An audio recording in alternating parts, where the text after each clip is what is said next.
আজকে আরেকটি ঘটনা নিয়ে তোমাদের মাঝে হাজির হয়েছি। বেশি কথা না বাড়িয়ে তাহলে শুরু করা যাক। যেভাবে লিখেছেন সেভাবেই শোনাচ্ছি। আসসালামু আলাইকুম। আমার জন্ম 1999 এর শেষের দিকে। আমি যখন একদম ছোট ছিলাম তখন থেকেই আমার পারিবারিক সমস্যা। আমার বাবার বাড়ি আর আমার নানুর বাড়ি একই গ্রামে। আমার বাবা ইট ভাটায় ব্যবসা করত। আমার বাবা আমার মাকে অনেক মারধর করত। এগুলো দেখে মামা নানা বাড়ির সবাই কষ্ট পেত। দেখতে দেখতে আমি ক্লাস ৩য় শ্রেণীতে পড়তাম। তখন হালকা হালকা বুঝতে পারতাম আমার বাবা আমার মায়ের সঙ্গে খারাপ আচরণ করে। আমি আগেই বলেছি আমার বাবা ইট ভাটায় ব্যবসা করে। হঠাৎ একদিন শুনতে পারলাম আমার বাবা আরেকটি বিবাহ করে। সেই দিন থেকেই কালবৈশাখী ঝড় আসতে থাকে। দ্বিতীয় বিবাহর কিছুদিন পর ওই বউকে আমাদের বাড়িতে নিয়ে আসলো আমার বাবা।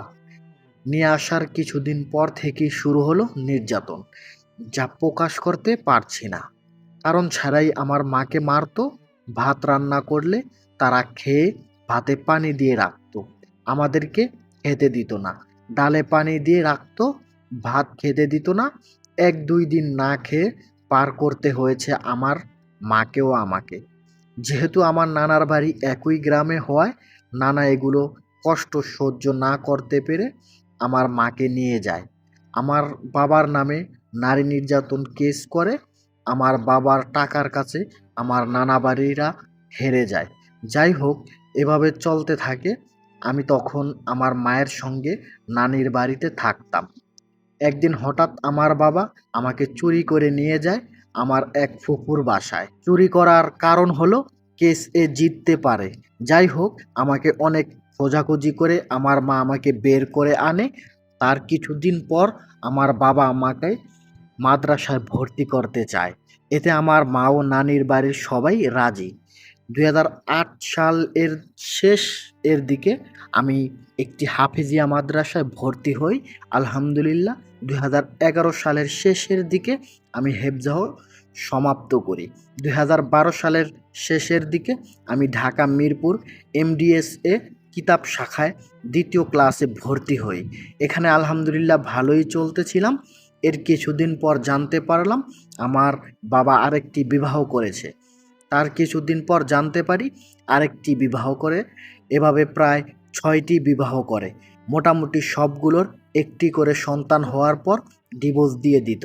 আরেকটি কথা বলতে ভুলে গিয়েছি, আমার আপন একটা ছোট বোন আছে। সে আমার ছোট হলেও তাকে ২০১৭ সালের দিকে বিয়ে দেয়া হয়। তার স্বামী আলহামদুলিল্লাহ অনেক ভালোই।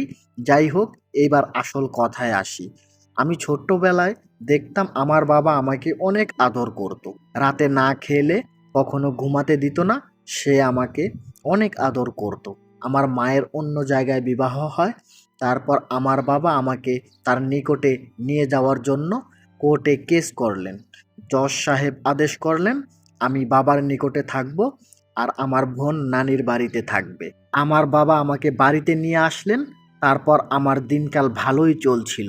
মাদ্রাসায় থাকতাম। বছরে ১-২ বার বাড়িতে যাওয়া আসা হতো। এরপর আমার জীবনে কালবৈশাখী ঝড় আসে। ২০১৯ সালে করোনার সময় করোনার ছুটিতে বাড়িতে আসলাম। বাড়িতে এসে জানতে পারলাম আমার বাবা গোপনে আরেকটি বিবাহ করেছে। একটি বাজে স্বভাবের মহিলাকে বিবাহ করেছে। সেই মহিলার বাড়ি আমাদের বাড়ি থেকে ২৫ কিলোমিটার দূরে। প্রতিদিন সন্ধ্যায় আমার বাবা তার বাসায় যেত, সকালে আবার আমাদের বাড়ি আসতো। এভাবে ২.৫ মাস যাওয়ার পর হঠাৎ একদিন ওই মহিলাকে আমাদের বাড়িতে নিয়ে আসলো বাবা।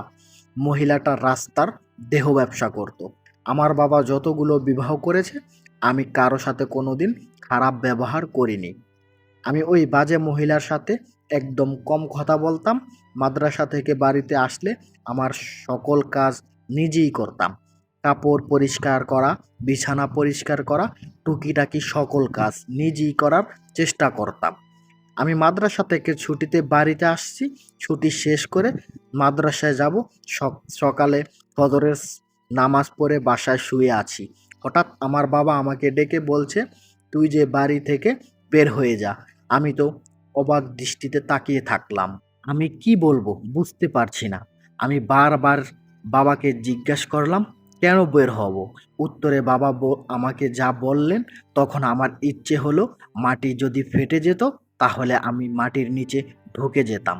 আমার বাবা আমাকে বলল যে, তুই আমার বউয়ের সাথে প্রেম করিস, মাঝে মাঝে তার সাথে জঘন্য কাজ করিস। আমি বাবাকে বারবার বললাম, বাবা আমি কোরআনের হাফেজ, প্লাস কিছুদিন পর আলেম হয়ে বের হব। আমি এগুলো বিষয়ে কিছুই জানি না বাবা। আমাকে বাবা বলল, কোরআন ছুঁয়ে বল যে এগুলো করিস নে। আমি উপায় না পেয়ে কোরআন নিয়েই শপথ করে বললাম যে ওই বাজে মহিলা আপনাকে যা বলেছে সব মিথ্যা, বানোয়াট। আমার বাবা আমার বিশ্বাস করলো না। শুধু তাই না, আমি নাকি আমার ছোট্ট বোনের সাথেও এমন করেছি। ওই দিন আমার বাবা আমাকে ২,০০০ টাকা হাতে দিয়ে বাড়ি থেকে বের করে দেয়। প্রায় ৪ বছর হলো আমার সাথে তার কোনো যোগাযোগ নেই। আমি কল করলে কথা বলে না। আসলে দুনিয়ার স্বাদ অল্প কিছু দিনের জন্য। ওই মহিলা যা বলে আমার বাবা তাই করে। আমাদের ভাই বোনের সাথে কোনো কথা বলে না। আসলে মা না থাকলে কেউ চিনে না। কি বলবো? আমি অনেক কষ্টে আছি। এগুলোর কথা কাউকে বলতেও পারছি না। সহ্য করতেও পারি না। মানুষ এতটা নিষ্ঠুর হয় কিভাবে? আমারও ইচ্ছে করে নিজের পরিবারের সঙ্গে থাকতে, কিন্তু ভাগ্যের কি পরিহাস! সেই ছোট্ট থেকেই একাই সংগ্রাম করে বেঁচে থাকতে হচ্ছে। আসলে পরিবারের সমস্যা সবচেয়ে বড় সমস্যা। বিশেষ করে যে পরিবারে কালনাগিনী সৎ মা আছে, আমার ইচ্ছে করে পৃথিবীর সকল সৎ মাকে হত্যা করতে। এ কেমন মা যে তার সন্তানের নামে এগুলো কথা বলতে পারে? শুধু তাই না, ওই মহিলা আমার বাবার সম্পত্তি লিখে নিতে চায়। সে কৌশলে সব সম্পত্তি লিখে নেবে। আমার আত্মীয় স্বজনরা কেউ আমাকে হেল্প করতে আসে না। জানি না আল্লাহ তাআলা আমার ভাগ্যে কি রেখেছেন। মাদ্রাসা বন্ধ, সকল ছাত্ররা তাদের বাবা মার সাথে ঈদ করতে বাড়িতে গিয়েছে, আর আমি একাই মাদ্রাসায় আছি। আমার তো যাওয়ার জায়গা নেই। সবাই আমার জন্য দোয়া করবেন। আল্লাহ তাআলা যেন দুনিয়া ও আখিরাতের সফলতা দান করে। আমার বাবা আমার নিজ আম্মুকে বলতো যে আমার ছেলে মেয়েকে ভিক্ষা করে নিয়ে এসে খাওয়াবো, দরকার হলে চুরি করে খাওয়াবো, এগুলো বলতো। দেখেন ভাগ্যের কি পরিহাস! আজকে আমাদের সব কিছু থাকার পরও মানুষের ধারে ধারে ঘুরতে হচ্ছে, শুধুমাত্র নিজের মা না থাকার কারণে। কিছুদিন আগে আমি আমার কিছু কাগজপত্রের ঝামেলা হয়েছিল, এনআইডি কার্ড, সেটা সংশোধনের জন্য আমার বাসায় কারেন্ট বিলের কাগজটা লাগতো। বাবাকে ফোন দিয়ে বললাম, বাবা বলল তোমার কাগজ লাগবে। আমি কি করব? তোমার কাগজ তুমিই খুঁজে দেখো। সর্বশেষ আল্লাহর নিকটে দোয়া করি আমার জীবনে যেন সৎ মা না আসে। সৎ তো সৎই হয়, মাবিহীন কতজনের কত কথা শুনতে হয়। পরিশেষে দোয়া চাই, সবাই আমার জন্য দোয়া করবেন, আমি যেন দুনিয়া ও আখিরাতে সফলতা অর্জন করতে পারি। এই বলে ভাই তার ঘটনাটি সমাপ্ত করলেন। দেখা হবে অন্য কোনো ভিডিওতে। সবাই ভালো থাকবেন, নিজের খেয়াল রাখবেন।